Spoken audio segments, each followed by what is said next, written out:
Mivel a szerelem kétségeket támaszt a legbiztosabb dolgok iránt is, az a nő, aki az intimitás előtt teljesen bizonyos volt benne, hogy szeretője fölötte áll az átlagnak, mihelyt úgy hiszi, hogy már nincs tőle semmi megtagadni valója, remegni kezd. Vajon nem csak egy tétel vagyok én is a diadalmi listán?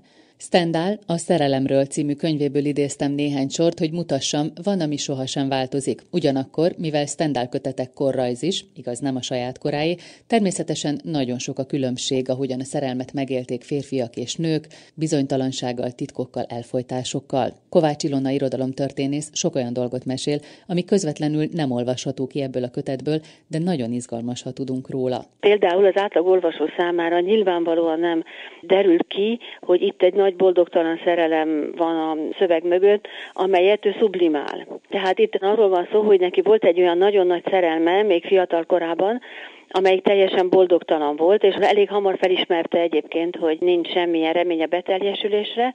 Tudjuk is, hogy ki ez a hölgy, egy Mathilde Dembowski nevű nő volt, aki másnak a felesége, és aki nem tudta viszonozni az ő érzéseit. Na most ő aztán múzsája lett egy egész csomó különböző műfajú alkotásnak, és a szerelemről ez az első igazi nagy lélegzetű mű, ahol ő megpróbálja a szerelem természetét, vagy ahogy mondja, a fiziológiáját körülírni, nyilvánvalóan azzal a szándékkal is, hogy megvilágítsa magának, és másoknak is, hogy zajlik a szerelemnek a születése, a kibontakozása. 450 oldalasan kötet, és miközben rengeteg rétegét felfejti ír. Így van, bár ő megélt ilyeneket is, tehát tudunk, ez megint az életrajz, a levelezés, a különböző ilyen magánjellegű írásokból tudjuk azt, hogy volt neki nagyon sok boldog szerelme is, de rendkívül sok konfliktussal és problémával kellett megküzdenie, és ebben ő voltaképpen ugye próbálja megadni azokat az utakat, vagy azokat a módszereket,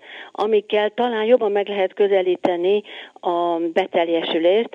Bár azt is meg kell mondanom, hogy ez jóval a nagyregények megírása előtt készült, 1822-ben, még az első nagy regénye, a Vörös és Fekete, volt előtte már az Ármaz, de az egy inkább kis regény, vagy nagyobb novella.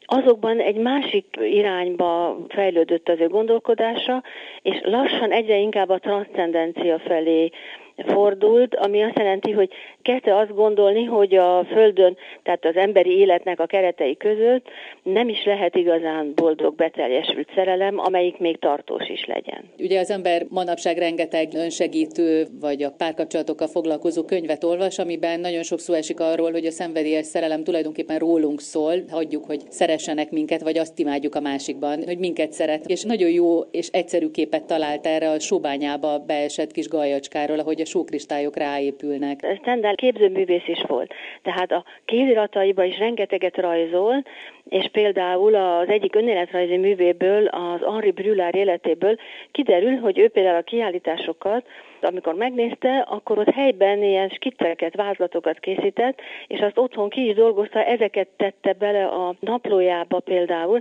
tehát nem körülírta szavakkal, hanem képileg fejezte ki. Na most ez megnyilvánul az írásmódjában is, ahol gyönyörű metaforák, meg allegóriák szerepelnek, és ezek között az egyik leghíresebb az a kristályosodás. Amikor ugye elképzeli, hogy egy gajat bedobnak az salzburgi sóbányába, és akkor oda arra ráterepszenek a kristályszemcsék, és a végén egy gyönyörű ékszer, ilyen gyémánthoz hasonló alkotás kerül ki a természet keze alól, és akkor ehhez hasonlítja különböző állomásokra osztva azt a folyamatot, ahogy a szerelem maga kialakul. De azért tudni kell azt is, hogy ő nagyon szabadon kezelte a gondolatait is, és a műveit is, tehát nagyon távol áll tőle az, hogy végleges kijelentéseket tegyen. Tehát például mindjárt az első fejezetben, ahol van ez a 4 különféle szerelem, tehát egy osztályozza a szerelmeket, ez részben a 18. századi irodalom, kultúra ismeretében teszi, de a fejezet végén mindjárt megjegyzi, hogy jó, hát ez a 4 kategória létezik, de lehetne 8-at, 10-et, ennél sokkal többet is felállítani, és akkor mindjárt kinyitja az olvasó számára azt, hogy ő is gondolkodjon el, és ő is állítsa föl a maga kategóriáit. Ez a 4 szerelem: a szenvedélyes szerelem, a kedvtelés szerelem, a testi szerelem és a hiúság szerelem. Kibontani hosszú lenne, viszont érdemes lenne arról beszélni, hogy a kor hogyan szól bele a kapcsolatok kialakulásába. Az megint furcsa dolog, hogy az a közeg, amit ő leír, az valójában 18. századi. Tehát ő a 18. század végén született, és a 19. század első felében élt, de hatalmas nosztalgia fütötte őt a 18. század irányában, és nagyon bírálja is a saját korát. Nem csak politikai, hanem magánéleti szempontból is, hogy az unalom az eluralkodik, már nem tudják az emberek, hogy hogyan védekezzenek ellene. Úgyhogy ezért például ez a 4 példa, ez gyakorlatilag mind 18. századi és francia. Tehát a szenvedélyes szerelemre ugye Abélard és Héloïse-nak a példáját hozza, a kedvtelésre az úgynevezett libertinus irodalomnak a leghíresebb képviselőit, akiket nagyon jól ismert. A hiúság szerelem az a saját tapasztalatában van, hogy úgy érezte, hogy a hiúság az rontott nagyon sokat az ő esélyein, hogy ezt a nagy szerelmet elérje és beteljesítse. A testi szerelem pedig hát az mondjuk a legegyetemesebb valamennyi között, de itt egy nagyon furcsa példát hoz, ahol azért mondjuk a nők szempontjából nem igazán előnyös az, hogy egy csinos parasztlány, tehát egy ilyen kifejezetten természetes, ösztönszerű szerelmet hoz föl. Az előbb említette, hogy ahogyan a franciák megélik a szerelmet, arról ír, de azért itt van, hogy a svájciak, az olaszok és mások, hogyan, tehát különböző nemzetekből származó férfiak, nők hogyan élik meg a szerelmet. Miben látja ő az alapvető különbséget? Ez is nagyon összetett, ugyanis az ő számára az olasz kultúra volt igazán az ideális, az eszmény, és a francia nyelvet, kultúrát az rendkívül jól ismerte, de nem feltétlenül tartotta egy nagyon jó példának. Ez részben a saját családi történetére megy vissza. A legfontosabb az, hogy ő az édesanyjába volt szerelmes. Tehát az Ödipusz komplexus az teljesen meghatározó az ő egész életére, az egész működésére nézve, hogy voltaképpen gyűlölte a franciákat, mert az apját azzal vádolta, hogy oly mértékben oka volt az anya halálának, aki egy szülésbe halt bele, a következő szülésbe az ő húgának a születésébe. Tehát, hogy mintha az apja kényszerítette volna, vagy okozta volna azt, hogy az édesanyját elvesztette, amikor egészen gyerek volt, és ennek következtében mindent meggyűlöl, ami francia, a nyelvet, a kultúrát, az irodalmat, az országot, és az olaszok felé fordult, részben azért, mert az édesanyja olasz származású volt. Na most ez egy olyan ellentmondás, ami végigkíséri az egész életművet, tehát ez a kitekintés az egyszerre kontraszt is, ugyanakkor meg nem tudta azért felszámolni azt, hogy mégiscsak a francia kultúrába született bele. Hogyan ír ő a szexualitásról? Nagyon virágnyelven ír. Egyébként mindenütt, tehát a regényekben is.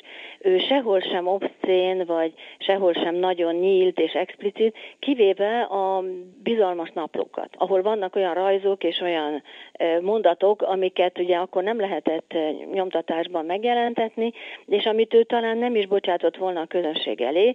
Tehát ő megosztotta valahogyan az írásmódját a teljesen bizalmas, bensőséges írásokra, és a regények, esszék, novellák, elbeszélések, meg különböző sétáknak a stílusára, és itt megtartja azt a virágnyelvet, amit a 18. században is, hogy például a Laclauban is rémes dolgokat írnak le, de soha nem hangzik el egyetlen közönséges vagy obszcén szó. És ha szabad még egyet hozzátenni, hogy az élő szónak az elevenségét is mindig meg akarta tartani.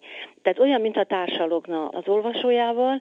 Tudjuk, hogy a Pármai kolostort például diktálta. Tehát több gyorsíró dolgozott neki, és pár hét alatt diktálta le az egészet, és ez az élő szóbeli elevenség, amivel bizonyos pongyolasság is járt a stílusban, amit nem volt hajlandó egyébként soha kijavítani, tehát azokat a fordulatokat, amik csak a társalgásra, a beszédre, a társadalmi csevegésre, egy ilyen szalombeli beszélgetésre vonatkoznak, azok benne maradtak. Stendhal a szerelemről. A könyvet a Tarandusz kiadó jelentette meg.